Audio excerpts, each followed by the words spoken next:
right, welcome back, everybody, to the Coach and Bro Show. We're here every single Thursday, live on Stadium, on Bally Sports Live, available in over 100 million homes every single Thursday. And the one thing that we love about doing this brand is we're not about segment by segment. We're about big picture stuff. We're about trying to educate you, entertain you at home, so you understand the wrestling business, the entertainment business a little bit more. So with that being said, I am thrilled to welcome in for the first time here on the Coach and Bro Show, Chris McCumber, TV executive. He worked at the USA Network with the WWE. Chris, welcome to the show. Thank you for the time. Coach, thank you very much. Can you hear me okay? I bought these new AirPods. Perfect. Just for this show. You sound better than Vince. Better than Thank Vince. you. I have to say, hey, Vince, how are you? It's good to see you again. How you doing, Chris? Man, I'm doing great. I was backstage listening to the conversation, and what struck me is that, the more things change, the more they stay the same. We were having the same conversations at USA Network about all this stuff. So it's just very interesting to engage back again with it. So thank you for having me on. We're thrilled that you're here. And let's start right there, because Vince and I have talked ad nauseum about this, that the ESPN cuts these big deals, Netflix. When you're sitting in the room, Chris, like you have, how much is the "you got to give me your top stars" question on the table? It constantly was, and when we did, and actually it was a week by week thing. We would talk about what superstars we would have on Raw versus SmackDown. We would talk about storylines, things like that. In many ways, the way we approached it at USA is we treated the show more like a scripted series than a sport. Now, don't get me wrong; these are amazing athletes, and they put their lives on the line. I mean, you see how much they get hurt when they go out there. But what we would do is we realized the entire business was about creating characters. And so what we would say is, okay, it's more like a scripted series. So we had development executives in the scripted world. We paid writers to come on and help us with storyline ideas. And we would meet week by week with Kevin Dunn and Bruce Pritchard. We would meet once a quarter, I think, with Vince and Triple H, et cetera, et cetera. And we would talk about storylines. We would talk about characters. We would ask questions about what superstars we would be getting on Raw. When SmackDown went over to Fox, there was a lot of rivalry back and forth about that. And so, because there's not many shows out there, because WWE is on 52 weeks. There's not many shows out there that can have that impact on your rating. I mean, it's 100-something hours, and so it's one of the only mechanisms that you have to dial up or dial down in order to get your ratings up and to get, to monetize it more. Wow. So monetizing is a big, big deal. And that feeds right into my next question, because WWE, it's almost instantaneous, Chris, that they will have a clip, a short, a reel up on their YouTube page and their socials, which has over 100 million subscribers right after it happens. But yet the numbers on Netflix continue to decline. I think there's a connection there. Wouldn't that be something you would think would be addressed in the deal, that 24, 48 hours has to go by before you can repost something that's going to take away from our viewership? Yes, certainly. And I'm sure, again, I'm not privy to the deals that ESPN or Netflix have done. What I can tell you is that in the deals that we would do, we would try to put in some barriers there. I would say windows where they could put stuff on YouTube or put stuff on, on other platforms, including the WWE Network. And the reason why you do that is because when you're buying something like the WWE, or frankly, any large programming franchise like this, you're buying exclusivity, right? Mm-hmm. And so when we would say we're going to pay $1 billion for Raw, right? We want exclusivity to that live show in order for us to monetize it, not just with ratings, but more and more the game became affiliate revenue. So every time you pay your cable bill, a portion of that bill goes to the network. So USA would get probably $2, I think it was at the time, per cable bill. That translates into hundreds of millions, if not $1 billion in revenue. And the only way for a network like a USA or another channel to have leverage in your negotiations with the affiliates is to have something that's exclusive, like WWE Raw. And so that's what ultimately you're really paying for. Of course, ratings matter, but it's also about having exclusive live content that you can't get anywhere else. And so that's where the rub always was. Wow. But it feels like, Chris, the landscape we're seeing today, that content is not exclusive. And that's what we're seeing more and more of. Chris, listen, let's face it. I've written these shows. I know. Yeah, I know what it takes to write a successful show. When I saw them signing partner after partner after partner, I sat here and I said, there's not enough hours in the day to write a good show. Now what you're trying to do is now you're just trying to provide content. That's why you're seeing longer matches that don't mean anything, because we got to eat up 2 hours. We got to eat up 2.5 hours. But so now they've trained the watcher to know there's a lot of dead time on these shows. There's a lot of stuff that doesn't mean nothing. There's no story. It's not going anywhere. Let's just go see the 8-minute clip when the show is over. And my God, if I'm USA Network, if I'm Netflix, the amount of money we've spent, and now you're training your audience and you're basically saying, listen, this show isn't worth 2 or 2.5 hours of your time. Just go see the highlights. I just don't know how these partners are allowing that to happen. Well, it also works both ways. So yes, you can make the case that if you put clips out there everywhere else and it trains people to go away from the main broadcast, that can happen, right? However, on the flip side, if the creative is really great, if you have a spectacle, if you have something big happening in the show and that's out there in the ether, all of a sudden you could supercharge the ratings back up. So it definitely works both ways. It's a little bit of a give and take. So last week, Friday on this, so USA's kind of been the outlier in this. So it's awesome. We're talking to Chris McCumber, former top USA executive today here on Coach and Bro Show. And it feels like they stayed in it because they either feel like they need to or have to, and they kept Saturday night's main event, but they move it over to Peacock out of the NBC thing, and then USA stays in getting Friday Night SmackDown. In a situation like that, they're down to 1 million viewers now. Do you think USA maybe is second guessing taking SmackDown when they lost Raw? Hey, listen, I can't speak for the people who are there now.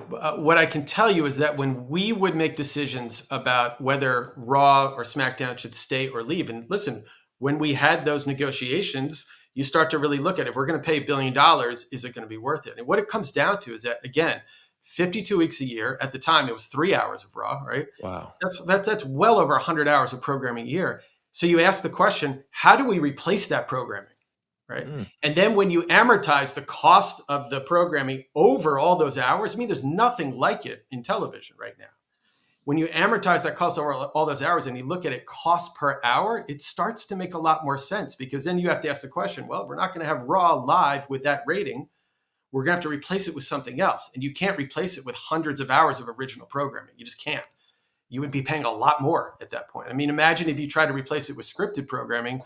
That costs anywhere between $3 to $5 million an episode at the least. And when you're looking at Raw and SmackDown at the time, I think it came down, cost per hour was in the hundreds of thousands. And so those are the calculations that you do, right? Because you can't lose that amount of programming without having to replace it. You're going to replace it with Law and Order SVU reruns again. I mean, you have to have something that keeps the network fresh, live, exclusive, and viable. Listen to what Chris just said. When you see all these dirt sheet headlines with, they're falling off a cliff, from the perspective of the executive, you're comparing it to whatever else you would put there. And that means that even at 1 million, it's still way more cost effective for you, the network, than going somewhere else. That's no, it's very fair, Coach. Very fair, because you also, you have basically a ratings base that will certainly fluctuate up and down, right? But you can go to sleep at night saying, I got a ratings base every Friday night or every Monday night, right? Whereas if you had to replace it with something else, more original programming, there's no guarantees that original programming is going to do well, right? I mean, every stab at original programming, you both are in the business, you can do all the great work you want to do, but their audience has to show up. The audience will probably show up every week with WWE. Chris, I want to ask you this, and I'm only asking you this because when I was a television writer and I went to WCW, the way my deal was structured was, Vince, the more people that watch the show, the more money you're going to get paid. So there was an incentive. I could not phone it in. The more people that watch the show, the more money I was getting paid. Now, Chris, you've said this several times during the interview. You know, the WWE and that contract in 52 weeks out of the year is a different animal. This isn't like you signing a series for, 6 or 8 weeks and then, 3 weeks in, this is a bomb and we're killing it. You can't do that here. And you and I kind of had these conversations. Why wouldn't a network look at that kind of a deal with the WWE? Look, it's 52 weeks. The number of viewers we do, we're on a scale. The more money you're going to make. Because, Chris, if you don't have something like that in place, we're at the point we're at now. We're just fulfilling the contract. We're just giving you content. It doesn't matter whether that content is good, bad, or indifferent. Coach and I say this all the time. Every time we get to the WWE programming and say, my God, last night's show sucked, Coach and I will look at each other and say, bro, the check has been cashed. They could care less. They're getting the same amount of money whether 1 million people watch that show or 10 million. So what is their incentive to get that rating up if they're getting paid the same amount of money? Yeah, I mean, I think, listen, you can look at it through that prism for sure. I'll push back and say I think that's much more of a skeptical perspective. Having worked with them and knowing who they are, I don't believe that they go in every day and we're just going to phone it in and we have the check. I think they really do put their everything on the line in order to try to create the best creative possible. Because if the creative isn't good, the rest of their business suffers as well, right? It's live gate, it's all of their, all of the ancillary content around it, it's all of their merchandise, et cetera, et cetera. And so I truly believe that they want to create the best stuff possible. I think there is an argument to be made that there may be too much content out there. Right? Let me jump in real quick. Chris, could you stay in another segment? Sure. Okay, great. We got to take a quick commercial break. Coming up on the other side, I want to start asking Chris, how do they move forward together cohesively? Because they've got to do it. What a great conversation. Great to have him. So Chris McCumber, more on the other side, only halfway home. Coach and Bro Show here live on Stadium and Amazon Prime. Come on back. All right, we continue on here on our YouTube page. We'll get to the super stickers a little bit later. We only have 2.5 minutes here, Chris. I would love a story from you on when you were in the prime of this situation and you're dealing with. What was some of the most enjoyable things that came out of you working so closely with the WWE?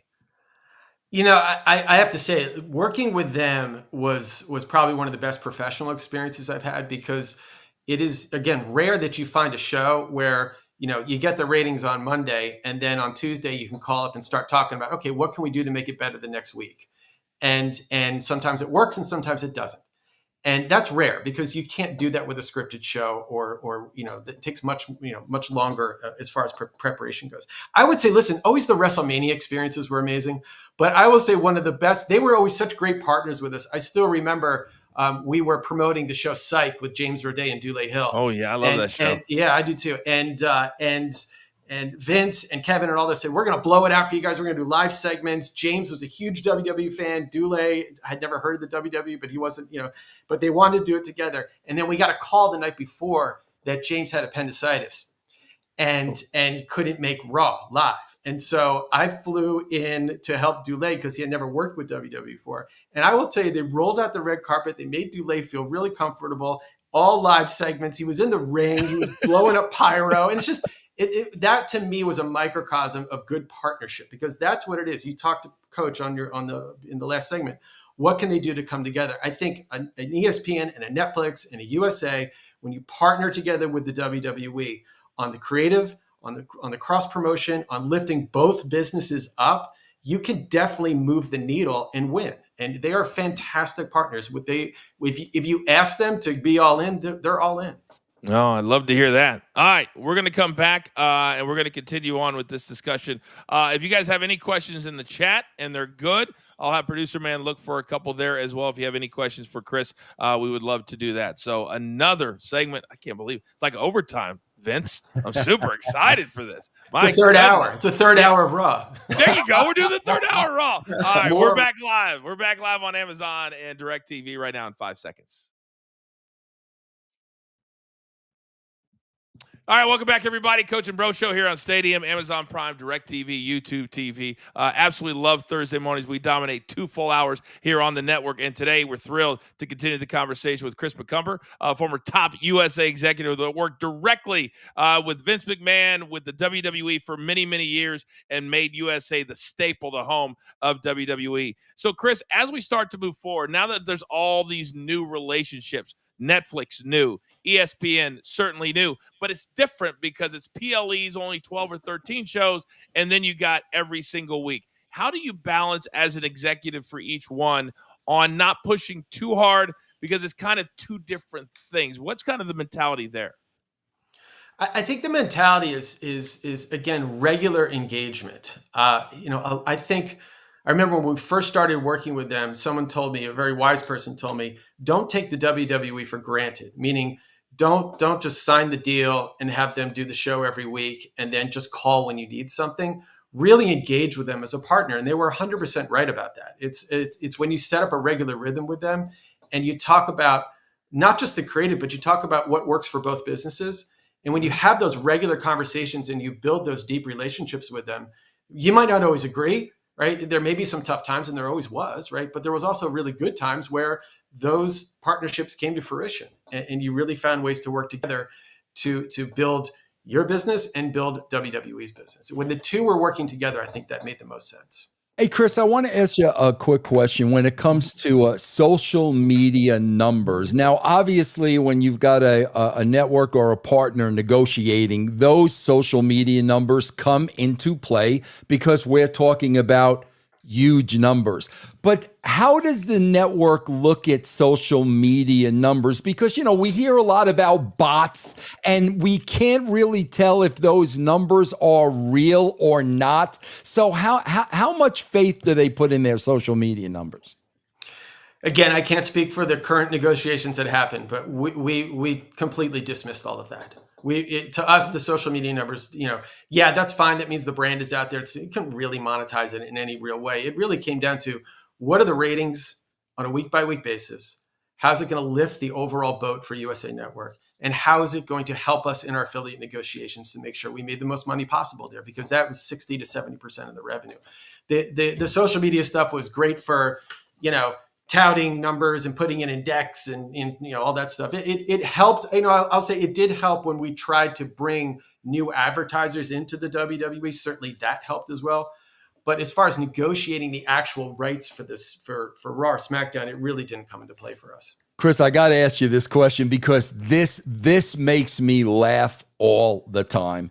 As we kind of see, network numbers, cable numbers kind of go down and social media numbers go up, I will always hear, and I chuckle because of my relationship with you and working with Spike and USA Network and TBS. This is what we will always hear, especially from, the wrestling dirt sheets. Here's what they'll say. Ratings don't matter anymore. And I will say, bro, talk to the television executive. Chris, please, can you confirm or deny? Do television ratings matter anymore, Chris? They absolutely matter. No doubt.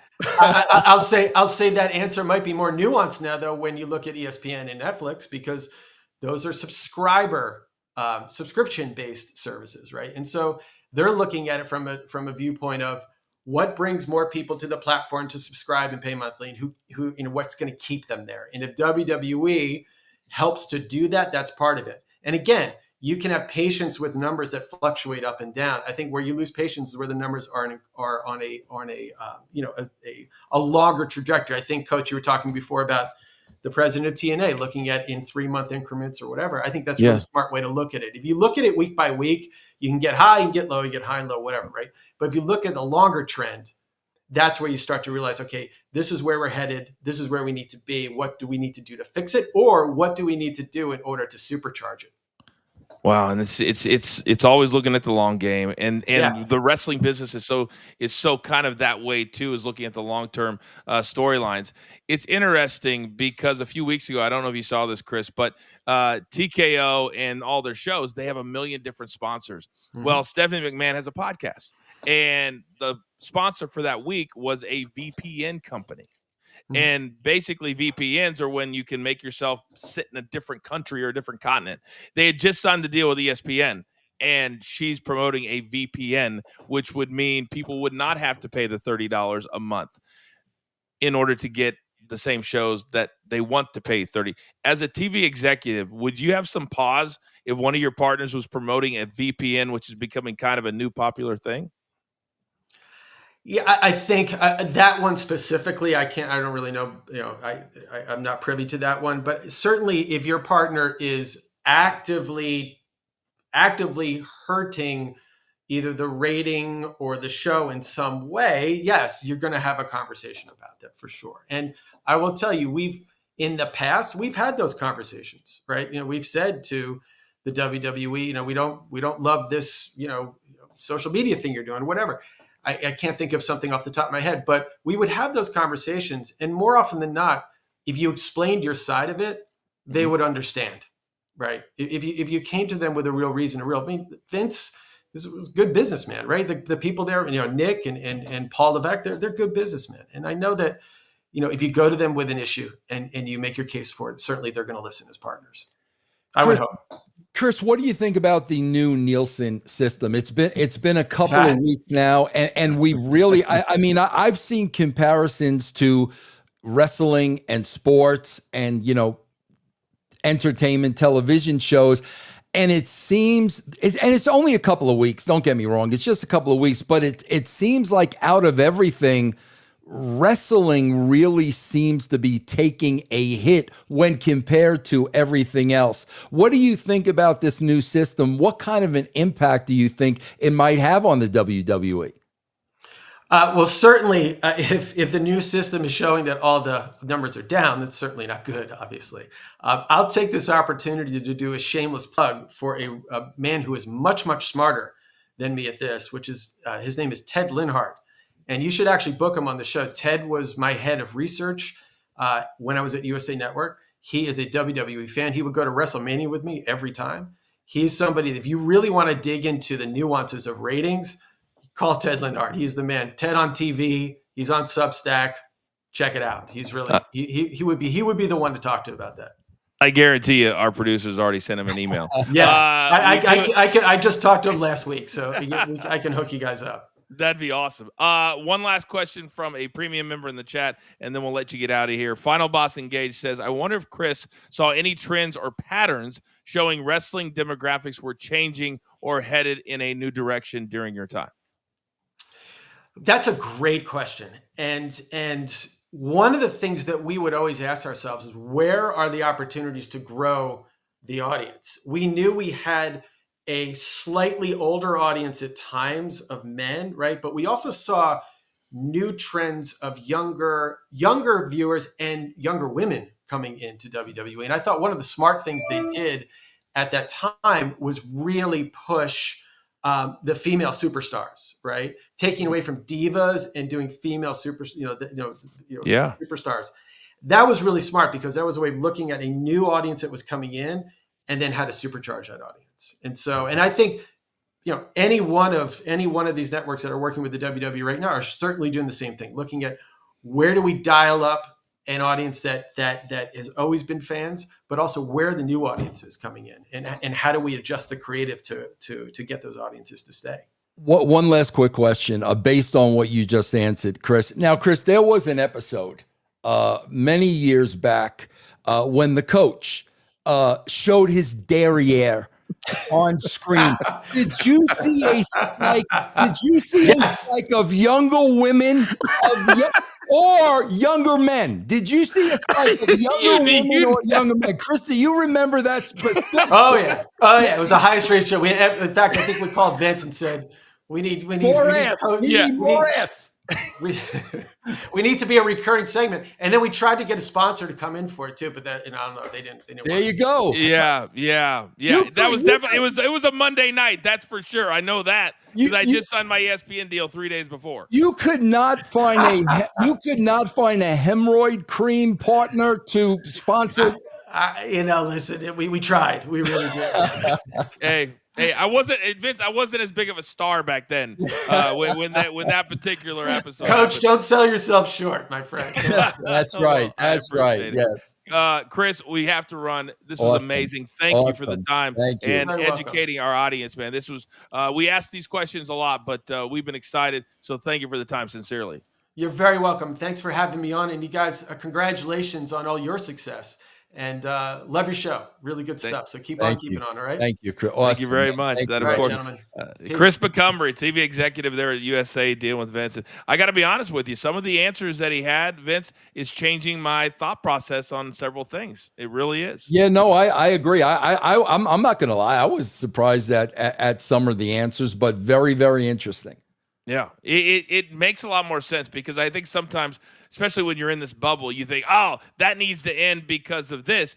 And when you look at it from an executive standpoint, you say, listen, I've got to think about my network for the next 5 years, for the next 10 years. And if it goes a little bit like this, that's okay. And also how you deal with them. And this is when we talk about headlines. Headlines drive us nuts. We get half quoted all the time. Is when you see a headline for, oh, this is what they're like, and wrestling fans do it the most. But you just heard Chris, amazing partners. We can get them on the phone whenever. And sometimes the narrative is not always what's really going on behind the scenes.